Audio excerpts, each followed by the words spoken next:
മഹാവിഷ്ണു തന്റെ മോഹിനി അവതാരം എത്ര തവണ എടുത്തിട്ടുണ്ടെന്ന് നിങ്ങൾക്ക് അറിയാമോ? ആദ്യമായി മഹാവിഷ്ണു മോഹിനി രൂപം കൈക്കൊണ്ടത് സമുദ്രമഥന സമയത്താണ്. ദേവാസുര യുദ്ധത്തിനിടെ അമൃതം തട്ടിയെടുക്കാൻ അസുരന്മാർ ശ്രമിക്കുമ്പോൾ മോഹിനിയായി വേഷം ധരിച്ചു വിഷ്ണു ഭഗവാൻ ദേവന്മാർക്ക് അമൃതം നൽകി. ഭസ്മാസുര വധം മോഹിനിയുടെ ചാതുര്യം. ഭസ്മാസുരൻ ശിവഭഗവാനിൽ നിന്ന് ഒരു ഭീകരവരം നേടി. വരംപ്രകാരം ആരുടെയും തലയിൽ തൊട്ടാലും അവൻ ചാരമായിരിക്കും. എന്നാൽ ഭസ്മാസുരൻ അതേ ശിവനെ തന്നെയെ ആക്രമിക്കാനൊരുങ്ങിയപ്പോൾ മഹാവിഷ്ണു മോഹിനിയായി പ്രത്യക്ഷപ്പെട്ടു.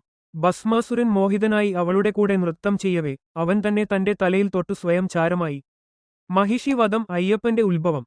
മഹിഷി ബ്രഹ്മാവിൽ നിന്ന് വരം നേടി മഹാവിഷ്ണുവിന്റെയും ശിവഭഗവാന്റെയും പുത്രനല്ലാതെ തനിക്ക് മരണമില്ല. ഈ വരം ഭേദിക്കാനായി മഹാവിഷ്ണു മോഹിനി രൂപം കൈകൊണ്ട് ശിവനോടൊപ്പം അയ്യപ്പനെ ജനിപ്പിച്ചു.